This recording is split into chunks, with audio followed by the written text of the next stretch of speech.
رسول پاک صلی اللہ تعالی علیہ وسلم نے فرمایا جنت میں ایک ایسا محل ہے جس کے اندر کھڑے ہو کے دیکھیں تو باہر سے سارا کچھ نظر آتا ہے، اور محل کے باہر کھڑے ہو کے دیکھیں تو اندر کا سارا حسن دکھائی دیتا ہے۔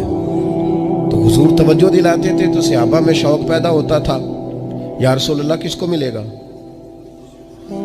ویسے ہی دنیا میں بھی بندہ کو اچھا گھر دیکھتا ہے تو کہتا ہے یار کتنا اچھا نقشہ ہے، کس خوبصورتی سے بنایا، اور جب حضور ذکر کریں اور جنت کے محل کا ذکر کریں شوق صحابہ کا توانا ہوتا تھا۔ عرض کی یا رسول اللہ صلی اللہ علیہ وسلم کس کو ملے گا؟ تو نبی پاک نے 4 باتیں بیان کی۔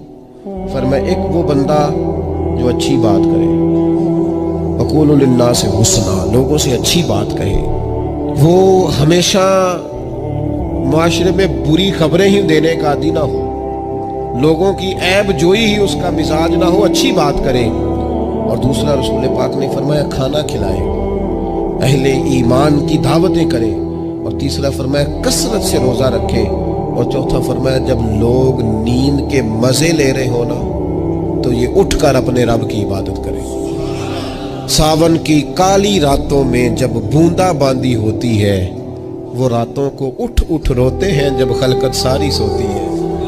اور کسی نے کہا تھا رات پوے تے بے دردانو نیند پیاری آوے، رات پوے تے بے دردانو نیند پیاری آوے، تے درد مندانو یاد سجن دی ستیاں وی آن جگاوے۔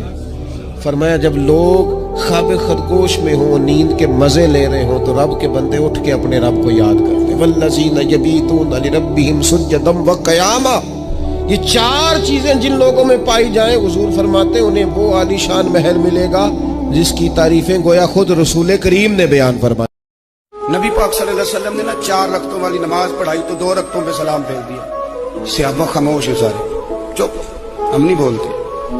ایک صحابی تھے، ان کا نام تھا حضرت ذوالجدین رضی اللہ عنہ، ان کے ہاتھ ذرا لمبے تھے۔ تو ایک دن حضور نے فرمایا یا ذوالجدین، اور لمبے ہاتھوں والے۔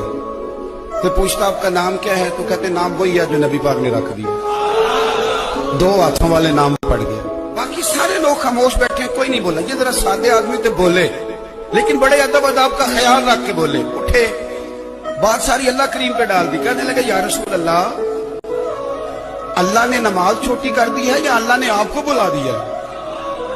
اللہ نے نماز چھوٹی کر دی ہے یا آپ کو بلا دیا ہے؟ حضور فرمانے لگے کیا ہو گیا ہے؟ حضور مجھے لگتا ہے آپ نے 2 رکعتیں پڑھائی ہیں۔ نبی پاک نے فرمایا کیوں بھی ابو بکر کتنی پڑھائی ہیں؟ عرض کی حضور مجھے کوئی نہیں پتا،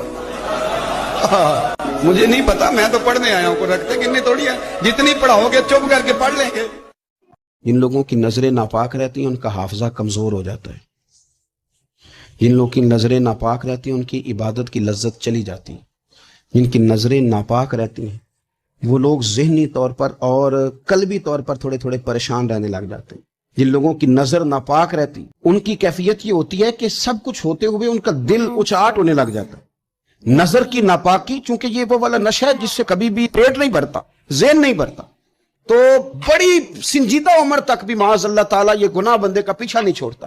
نظر کی صفائی، میرے نبی پاک علیہ السلام نے فرمایا، مسند امام احمد بن حنبل میں کیا خوبصورت لفظ ہیں، حضور نے فرمایا تیری نظر اگر کسی جگہ پڑ گئی تو واپس کر لے اور اللہ سے ڈر جا۔ تو نے اللہ سے ڈر کے اس نظر کو واپس پھیر لیا، تیرا وہ واپس پھیرنا اللہ تیرے لیے عبادت بنا دے گا، اور عبادت بھی وہ جس کے اندر اللہ تجھے لذت عطا فرمائے گا۔